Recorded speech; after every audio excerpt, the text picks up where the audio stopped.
God is good all the time. 예배에 오신 여러분을 진심으로 환영합니다. 오늘 말씀의 제목은 둘씩 보내시며입니다. 6절 말씀, 7절 말씀 같이 읽겠습니다. 시작. 12제자를 부르사 둘씩 보내시며 주시는 기도하시겠습니다. 거룩하신 아버지 하나님, 허물리고 죄악된 저희를 사랑하시고 선한 목자여 생명의 주 되신 예수님을 저희 가운데 보내주신 것을 참으로 감사합니다. 저희는 저희 자신도 소망을 줄 수 없지만 우리 주님께서는 저희를 부르시고 저에게 놀라운 소망을 주시고 키우시는 그 주님을 인하여 참으로 감사합니다.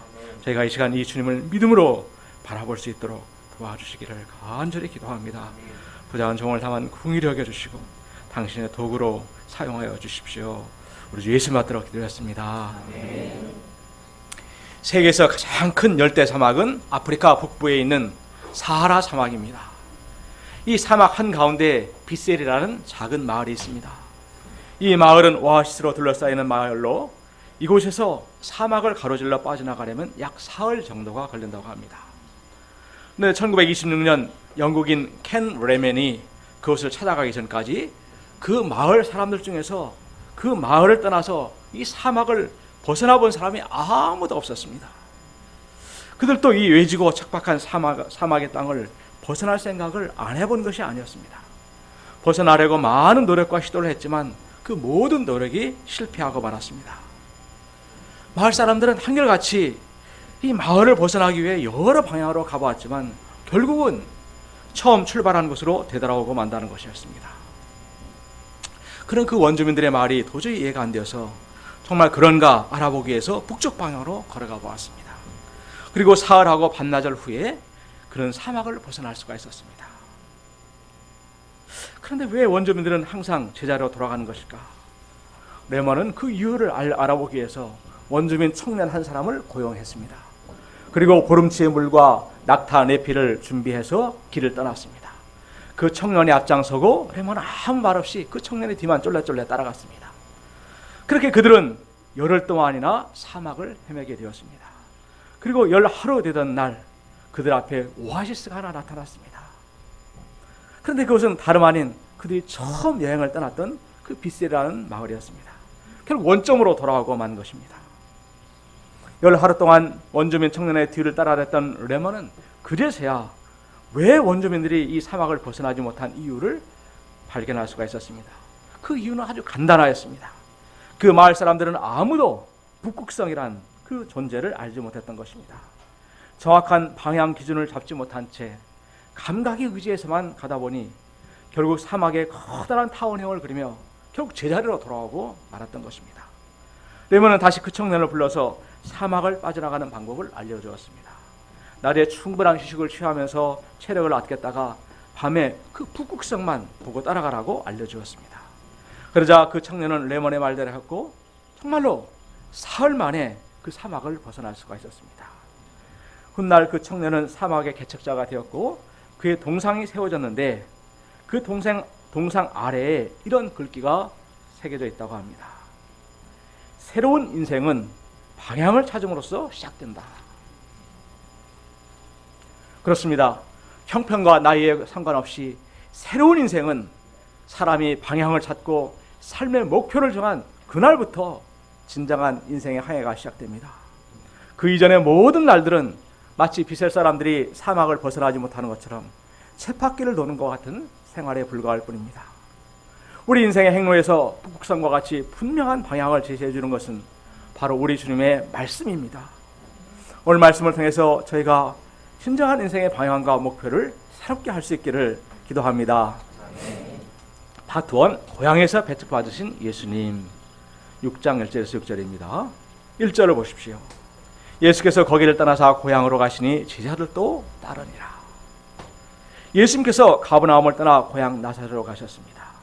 고향을 떠나실 때는 혼자 있었지만 다시 돌아오실 때는 많은 제자들을 거닐고 오셨습니다. 나사렛 마을 어귀에는 예수님 고향 방문을 환영합니다 플랜카드가 걸리고 다른 동네처럼 많은 무리가 몰려들었을까요? 본문의 분위기로 봐서는 그렇지 않았던 것 같습니다. 2절을 보십시오. 우리 같이 한번 읽어보시겠습니다. 시작. 안식이 되어 회당에서 가르치시니 많은 사람이 듣고 놀라 이르되 이 사람이 어디서 이런 것을 얻었느냐? 권능이 어찌 됨이냐? 예수님께서는 회당에 들어가셔서 고향 사람들에게 하나님 나라의 복음을 전파하셨습니다. 예수님은 이들도 불쌍히 여기신 것입니다.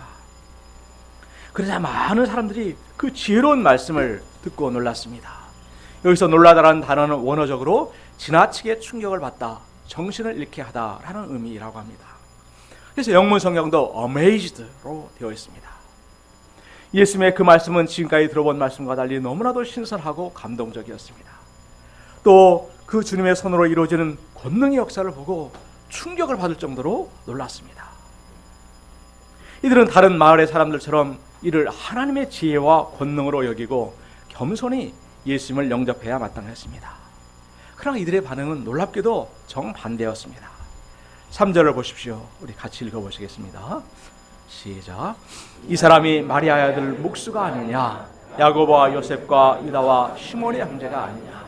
그 너희들이 우리와 함께 여기 있지 아니하냐 하고 예수를 배척한지라. 그들은 3번이나 예수님의 인간적인 조건을 들먹이면서 아니냐 아니냐 아니냐를 반복하면서 배척하였습니다. 먼저 예수님을 마리아의 아들이라고 불렀습니다. 유대 관습은 아버지의 이름을 붙여서 부르는 것이 통례였습니다.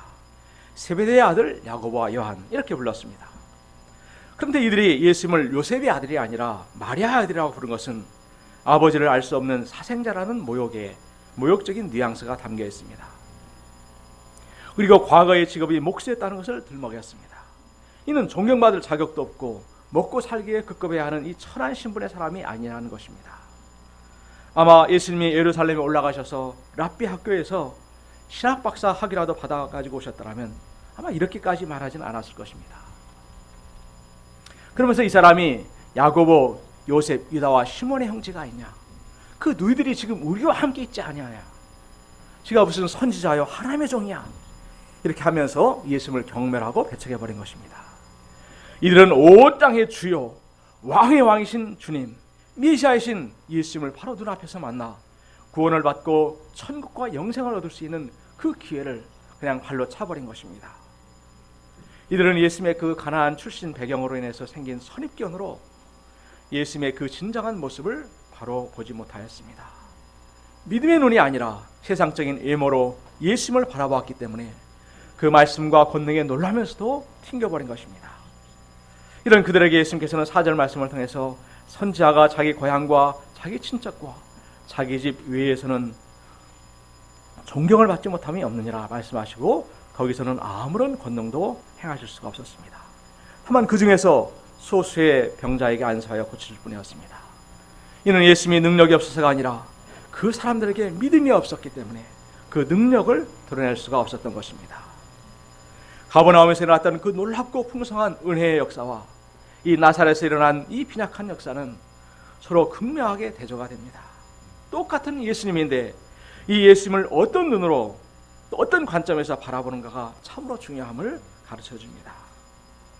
우리와 같은 똑같이 육신을 입으신 것, 또한 나사렛의 그 목수 출신이라는 그 가난하고 비천한 배경이 겸손한 사람, 심령이 가난한 사람, 하나님의 은혜를 입은 사람에게는 커다란 은혜와 감동을 줍니다.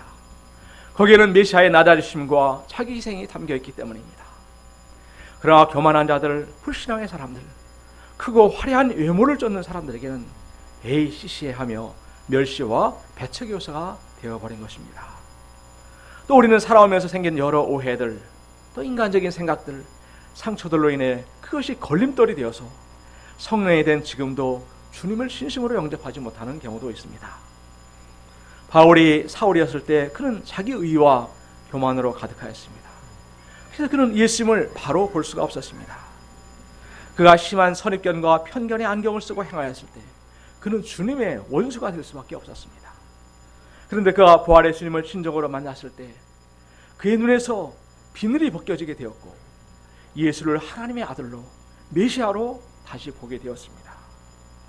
저주받고 심판받아 마땅한 자기를 용서하고 살리신 주님을 그가 깊이 만났을 때 그는 그를 향한 주님의 사랑과 긍휼을 알게 되었습니다. 그리고 이제는 다시 이웃들을 또 성도들을 진심 어린 긍휼의 눈으로 바라볼 수 있는 사도가 되었습니다. 이 시간 저희 눈에도 인간적인 편견, 불신앙, 교만의 비늘들이 벗겨져 나가므로 겸손히 또 온전히 우리 주님을 바라볼 수 있는 은혜가 임하기를 간절히 기도합니다. 파트 둘씩 보내시며 6절 하반절과 7절을 보십시오. 우리 같이 읽어보시겠습니다. 시작. 이에 모든 촌에 두루두루 하시며 가르치시더라. 12 제자를 부르사 둘씩 보내시며 더러운 귀신을 제하는 고향 사람들의 배척에도 예수님께서는 조금도 상심하시거나 위축되지 않으셨습니다. 도리어 모든 촌에 두루 다니시며 말씀을 가르치셨습니다. 그리고 12 제자를 부르사 둘씩 보내시며 전도 훈련을 시키셨습니다. 우리가 복음서를 통해서 알지만은 아직 이들은 예수님의 그 십자가가 무엇인지, 부활이 무엇인지 알지도 못하는 초보 생짜 제자들이었습니다. 그런데도 예수님은 이 때가 오글거리는 이 세상에, 또 자신을 죽이고자 노리고 있는 그 세상에 보내셔서 실전 훈련을 하도록 하셨습니다. 예수님은 이들이 예수님의 품 안에서 또 교회의 울타리 안에서 온실의 화초처럼 자라기를 원치 않으셨습니다. 또 머리만 커진 이론가가 아니라 살아있는 믿음을 가진 믿음의 사람들이 되기를 원하셨습니다. 교육을 하면 반드시 이론 후에 실습 과정이 있습니다. 선생님들은 교생 실습을 나갑니다. 이공대도 실무 현장에 나가서 실습을 하게 될 때 그 배운 것들이 참다운 지식이 됩니다. 여기에는 또 이들을 장차 예수님의 그 뒤를 이을 기둥들로 키우시고 하는 주님의 그 놀라운 소망이 담겨져 있습니다. 보내시며에 해당하는 헬라어 아프스텔레이는 파견하는 사람이 어떤 특별한 사명을 주면서 이를 이루는 데 필요한 권위를 부여하여 보낸다 라는 의미가 들어있습니다. 그래서 제자를 보내시며 더러운 귀신을 제어할 수 있는 권능을 주셨습니다. 병행규절은 누가복음 9장 1절에서는 모든 귀신을 제어하며 병을 고치는 능력과 권위를 주셨다라고 되어 있습니다. 그들이 가서 전도해야 할 세상은 주인 없는 땅, 무주공산이 아닙니다. 사단의 세력, 귀신의 세력들이 이미 자리를 잡고 있기 때문에 거센 반발이 없을 수가 없습니다. 주님께서는 이런 세력들을 제압하고 쫓아낼 수 있는 권능을 주셨습니다. 외교관들 중에서 가장 높은 직급이 대사입니다. 대사의 공식 명칭은 특명 전권대사라고 합니다. 전권대사란 말에는 상대국과의 교섭에 관한 전권을 위임받았다는 의미가 들어가 있습니다. 그래서 대사는 자국의 대통령으로부터 신임장을 받아서 상대국 정상에게 전달하는 식을 갖습니다. 미국, 중국, 일본, 러시아 대사, 또 주 OECD, 주 유엔 대사는 장관급이라고 합니다. 또 한 번 대사로 임명되면 평생 대사라고 불린다고 합니다. 우리 제자들은 하나님 나라의 특명 정권 대사로서 최고의 통치자이신 예수님으로부터 보냄을 받은 자들입니다. 그렇지 않습니까? 우리가 보통 사람들이 아닙니다. 예수님의 그 권세와 모든 능력을 위임받아서 쓸 수 있는 자들입니다. 제가 비록 이 제기동에 살고 있지만 하나님 나라의 대사로서의 자부심과 긍지를 가져야 하겠습니다. 그런 의미에서 우리 옆 사람에게 우리 아무의 대사님 한번 서로 불러봅시다. 예, 한번 예.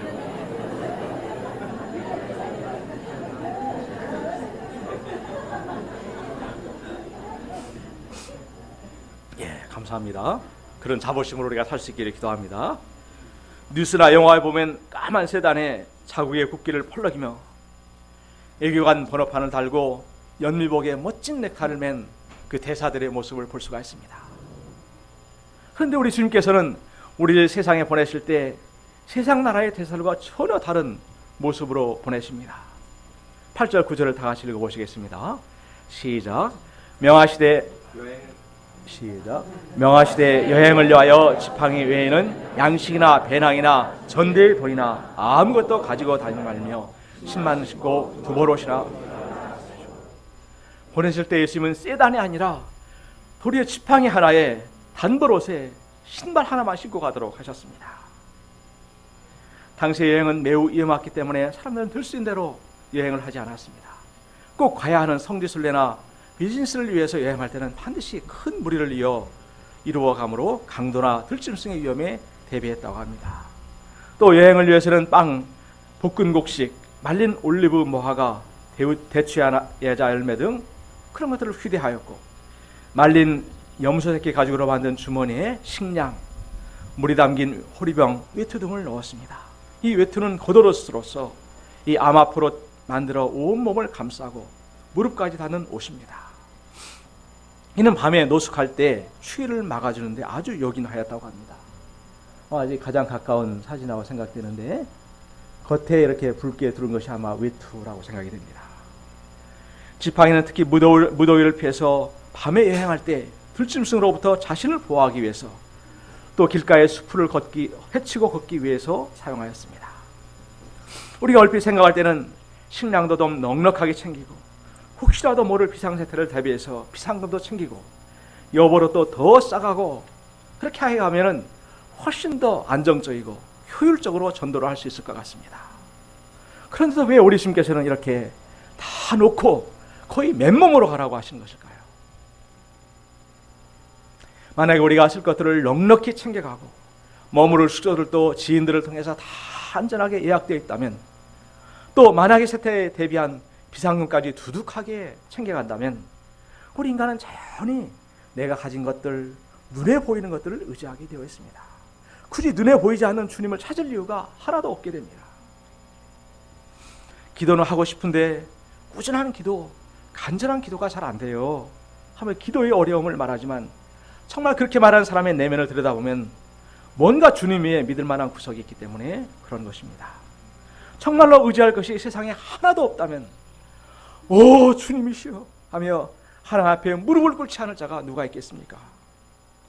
지난번에도 한번 말씀드린 것처럼 이희돈 박사가 그 부모님의 속 깊은 배려 가운데 비행기를 탔는데, 그가 가진 것이 덜랑 편도 비행기 티켓 한 장인 것, 그것밖에 없다는 것을 알았을 때 그는 비행기 안에서부터 막 부르짖어 기도할 수밖에 없었습니다.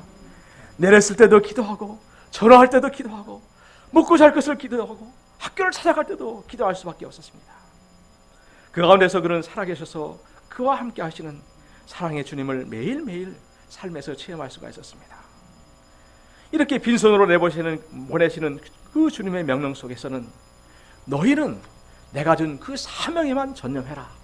그러면 그 나머지는 내가 다 책임지고 해결해 줄게 하시는 전능하신 그 주님의 약속이 함께 담겨 있습니다. 예수는 마가복음 16장에서 더 놀라운 약속을 하고 계십니다. 우리 16, 17, 18절을 같이 읽어보시겠습니다. 시작. 믿는 자들에게는 이러한 표적이 따르니 곧 그들이 내 이름으로 귀신을 쫓아내며 새 방언을 말하며 뱀을 집어올리며 무슨 독을 마실지라도 해를 받지 아니하며 병든 사람에게 손을 얹은즉 나으리라. 실제로 사도행전 28장에서 바울은 멜레데 섬에서 불을 피우면서 그만 독사에게 그 손이 물리고 말았습니다. 원주민들은 그가 필경 살인자로 심판을 면치 못하게 되었다며 그가 붙든지 갑자기 죽을 줄 알고 오래 기다렸습니다. 그러다가 바울이 너무나 멀쩡하자 이제는 신처럼 여기고 영접하였습니다. 이어 바울은 열병과 이질에 걸린 보블리오의 후친을 기도하여 안수하고 낫게 하는 장면이 나옵니다. 이를 볼 때 예수님의 그 권능은 예수님을 믿고 의지하는 자에게 나타남을 볼 수가 있습니다. 반면에 마가복음 9장에서는 변화산 아래에서 그 9명의 제자들이 귀신 들린 아이 하나를 두고 식은땀을 뻘뻘 흘리는 장면이 나옵니다. 예수님은 믿음이 없는 시대예요. 책망하시고 단번에 귀신을 꾸짖고 명령하여 쫓아내십니다. 너무나도 놀라고 신기하며, 왜 우리는 어찌하여 능히 그 귀신을 쫓아내지 못하였나이까 묻는 제자들에게 기도 외에는 다른 것으로 이런 종류가 나갈 수 없느니라 말씀하시는 것을 볼 수가 있습니다. 이를 종합하여 볼 때 예수님께서 이렇게 너무 심하다 싶을 정도로 제자들을 빈털터리로 내보내신 것은 모든 문제에서 오직 예수님만을 의지하는 믿음의 훈련이요 기도 훈련이라고 말할 수 있습니다. 제자들은 수중에 가진 것도 없지 세상에 의지할 아무것도 없기 때문에 오직 그들을 보내신 예수님만을 붙들고 의지하며 매달렸을 것입니다. 하나님 나라의 특명 정권대사로서 그 맡겨진 복음을 잘 전할 수 있게 해달라고, 또 그래야 할 때 이 모든 것을 더하시는 책임지시는 그 주님을 체험할 수 있게 해달라고 매달려 기도했을 것입니다. 기도할 때 주의 영이 함께 하게 됩니다. 기도할 때 너무나도 섬세하게 돌보시며 인도하시는 주님, 먹이시는 그 주님을 삶에서 체험하게 됩니다.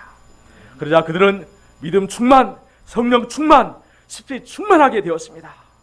12, 13절을 보십시오. 우리 다 같이 읽어보시겠습니다. 시작. 제자들이 나가서 회개하라 전파하고 많은 귀신을 쫓아내며 많은 병자에게 기름을 발라 고치더라. 회개하라. 와, 이것은 갈릴리 시골 촌뜨기 갈릴리 뱃사람들이 할 수 있는 말이 아니었습니다. 오직 보냄을 받은 예수님의 특명 전권 대사들만이 할 수 있는 외침이었습니다. 예수님도 처음 복음을 전하시면서 때가 찼고 하나님 나라가 가까이 왔으니 회개하고 복음을 믿으라 하셨는데 제자들 또 이 예수님을 따라한 것입니다. 내가 왕이 되어 내 잘난 맛에 살아가는 인생들아, 오직 나의 이익에만 목을 메고 살아가는 사람들아, 자나깨나 나의 체면, 나의 영광에 목을 메고 살아가는 가련한 인생들아, 매일매일 어둠과 혼돈, 지옥의 고통 가운데 살아가지 말고 회개하고 예수님을 영접해라. 이런 너희를 위해서 바로 우리 주님께서 오셨다. 영접하는 그 순간에 천국이 임하게 되고 하늘의 평안이 바로 오늘 이 순간에 임하게 될 것이다. 그들은 외쳤을 것입니다.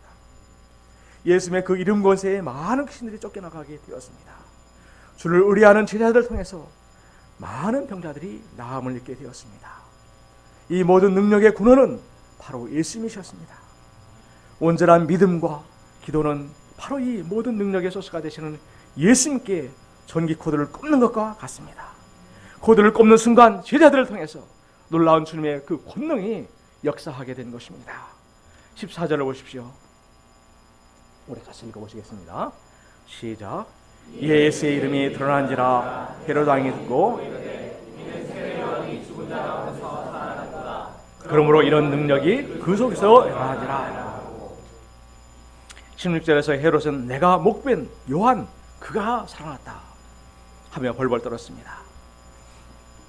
단지 12명 6팀의 전도팀이 나갔을 뿐인데 온 나라가 왕궁까지 들썩이는 놀라운 성령의 역사가 일어나는 것입니다. 하나님께서는 미디안에서 그저 하루하루 소망 없이 살아가는 모세에게 나타나셔서 너는 바로왕 앞에 나가서 노예로 고생하는 내 백성을 구해내라는 놀라운 사명을 주셨습니다. 이 하나님의 말씀을 그가 접했을 때 그는 심히 놀라고 두려워하며 주저하였습니다. 그리고 내가 누구이기에 바로에게 가며 이스라엘 자손을 애굽에서 인도하여 내리까 이렇게 말하였습니다. 결국 그는 지팡이 하나를 붙잡고 가서 바로를 굴복시키고 민족을 구원해내는 대역사를 이루었습니다. 그가 지녔던 그 지팡이는 금이나 값진 보석으로 된 것도 아니요 강철처럼 단단한 지팡이도 아니었습니다. 부러질 수도 있고 불에 넣으면 그냥 타서 재가 될 수도 밖에 없는 나무 막대기에 불과했습니다. 그러나 그가 손에 쥔 그 지팡이는 내가 정녕 너와 함께 있으라 하시는 그 하나님의 약속의 증표였습니다. 모세가 이 하나님을 믿고 그 하나님의 말씀에 온전히 순종하였을 때 그의 지팡이를 통해서 하나님의 그 놀라운 능력과 권능이 드러났습니다. 우리가 살아가고 있는 오늘날 이 시대는 불신의 시대입니다. 하나님을 믿는다고 고백하면서도 하나님만을 믿고 살아야 한다고 하면 반발하는 시대입니다. 그렇게 말하면 뭔가 현실감이 없는 사람이요 뭔가 좀 모자란 사람으로 치부하는 그런 시대입니다. 특별히 먹고 사는 문제, 학과 공부 문제, 직장 문제, 건강 문제는 내가 해결하고 교회 일과 사명은 믿음으로 하는 것이라고 이원하여 생각하는 경향이 있습니다. 삶의 구체적인 문제는 내가 해결하고 영적인 문제만 주님을 의지하여 해야 할 것처럼 생각합니다. 또 삶의 우선순위에 있어도 내가 뭔가 현실에 갖춰져 있어야 하나님의 일도 할 수 있다고, 또 그것이 부족하기에 사명인의 삶을 살 수 없다고 생각합니다. 그러다가 절박한 현실의 위기에 부딪히면 하나님을 저 멀리 버리고 세상을 찾고 의지하는데 발이 빠른 세대입니다. BC 705년 히스기야 왕 때 아스루 왕 사네립이 시리아와 가나안 일대를 점령한 후에 유다 예루살렘을 침공하였습니다. 당시 히스기야 왕은 하나님을 잘 믿기로 소문난 왕이었는데 실제로 그 사네립의 군대가 쳐들어오자 두려운 나머지 애굽을 의지하여 도움을 청하러 사신을 보냅니다. 이때 하나님께서는 이사야를 통해서 당신의 말씀을 선포하십니다. 이사야 30장 1절에서 3절 말씀이 되겠습니다. 우리 같이 한번 다 같이 읽어보시겠습니다.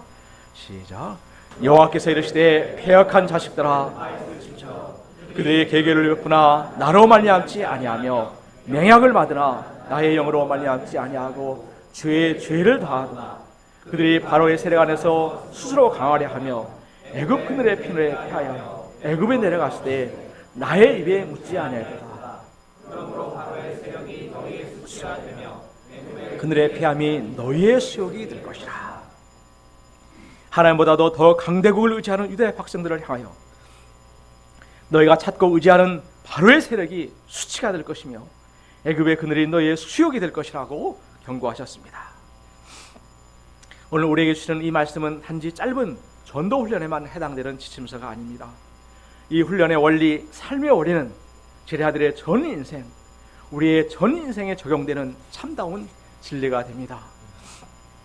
우리의 인생은 전도자의 인생이요 사명인의 인생입니다. 예수님도 내가 이를 위하여 왔노라고 말씀하셨습니다. 제자들을 부르신 것도 함께 있게 하시고 또 보내사 전도도 하게 하시며 라고 하셨습니다. 또 복음서의 마지막 일은 부활하신 주님께서 너희는 땅끝까지 이르러 내 증인이 되는 삶을 살라. 전도인의 삶을 죽을 때까지 살라고 말씀하셨습니다. 양을 먹이는 목자의 삶을 살라고 하셨습니다. 그런데 우리는 전대가 충분해야, 학벌이 있어야, 말을 잘해야, 영어를 잘해야 전도를 할 수 있다고 인간적인 조건을 내세우고 싶습니다. 그런데 선교사님들이 한결같이 증언하는 것이 있습니다. 처음에 선교사로 가서 양들이 말을 잘 알아듣지 못할 때 양들의 말도 잘 알아듣지 못하고 그냥 그러냐고 고개를 끄덕여주고 그냥 주일 메시지를 콩글리시로 그것도 단순무식하게 읽어줄 때 양들이 은혜를 받고 자라난다고 합니다. 그런데 시간이 지나면서 말문이 트이고 소통이 잘 되면은 전도가 더 잘 될 것 같은데 꼭 그렇지 않다고 합니다. 또 우리에게는 가슴을 조여오는 심각한 인생 문제들, 나의 힘으로는 도저히 해결할 수 없는 문제들이 하나 둘씩은 다 있습니다. 정말 이 문제만 해결해 주시면 더할 나위가 없겠는데 정말 금방 천국이 이루어지고 전도도 잘 할 수 있을 것 같은데 정말 이 나를 괴롭게 하는 찌르는 가시와 같은 문제들이 있습니다. 그런데 하나님께서 이 문제를 우리에게 허락하신 것은 우리를 하나님의 특명 전권대사로 부르셨기 때문입니다. 이 부족하고 고통스러운 문제를 통해서 우리는 어쩔 수 없이 하나님 앞에 엎드려지게 됩니다. 기도하지 않을 수 없게 하십니다.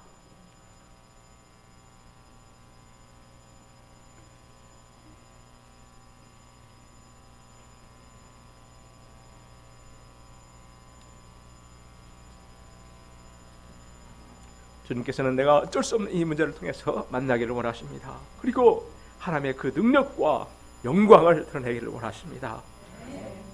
2011년에 90세의 나이로 소천하신 영국의 존 스타트 목사님은 그의 저서에서 저서인 리더가 리더에게 라는 책에서 이렇게 고백하고 있습니다. 몇십 년 전 호주 시드니로 집회를 갔습니다. 그런데 그 주간에 독감에 걸려서 집회의 마지막 날에는 거의 목소리가 나오지 않았습니다. 이미 시드니 대학에는 수많은 젊은이들이 가득 모여서 집회를 기다리고 있는 정말 힘든 상황이었습니다. 그는 강당 옆 작은 방에서 주변의 리더들에게 고린도후서 12장을 읽어달라고 하였습니다. 우리 같이 한번 천천히 읽어보시겠습니다. 시작. 여러 계시를 받은 것이 지극히 크므로 너무 자만하지 않게 하시려고 내 육체의 가시를 곧 사탄의 가시를 주셨으니 이는 나를 쳐서 너무 자만하지 않게 하려 하심이라. 이것이 내게서 떠나가게 하여 내가 3번 주께 간구하였더니 나에게 이르기를 내 은혜가 내게 족하도다. 이는 내 능력이 약한 데서 온전하여 하심이라. 그러므로 도리어 크게 기뻐함으로 약한 것들에 대하여 자랑하리니 이는 그리스도의 능력이 내게 머물게 하려 함이라. 그리고 그는 이 목의 가시를 가져가 주시도록 간절히 기도하였습니다. 동시에 그러나 하나님께서 이 질병을 기뻐하시면 그냥 받아들이겠습니다. 이 질병 가운데 하나님의 능력과 역사를 나타내 주십시오 라고 기도하였습니다. 그래서 설교를 시작하였는데 마이크를 최대한 가까이 입을 대서 전하는 것으로 기억합니다. 쉰 소리로 복음을 전했고 억양을 조절할 수도 없었고 감정을 표현할 수도 없었습니다.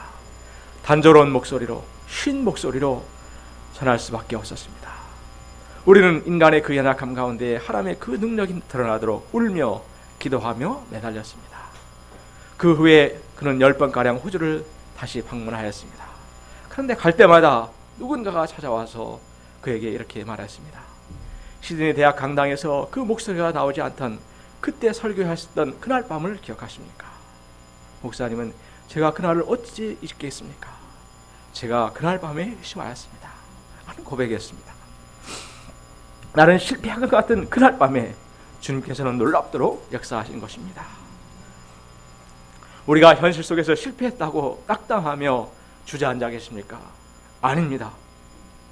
이때가 바로 오직 믿음으로 간절히 주님께 매달려야 할 때요, 기도할 때입니다. 바로 이때가 주님의 그 능력과 권능을 삶에서 체험할 수 있는 절호의 기회입니다. 우리가 인생길에서 너무나 부족한 것들이 많다고 슬퍼하고 두려워하고 있습니까? 아닙니다. 내게 날 부르신 주님의 그 특명 정권대사로 살고자 하는 분명한 믿음의 결단만 있기만 하면 주님께서는 그 부족한 것을 온전히 풍성하게 반드시 채워주십니다. 그리고 내가 체험한 그 좋으신 주님, 놀라우신 주님을 증거하기를 원하십니다. 제가 이 시간 우리를 부르신 주님, 또 둘씩둘씩 보내사 세상에 전도하게 하시는 그 주님을 믿음으로 바라볼 수 있기를 간절히 기도합니다. 우리 7절 말씀 읽고 기도하고 마치겠습니다. 시작.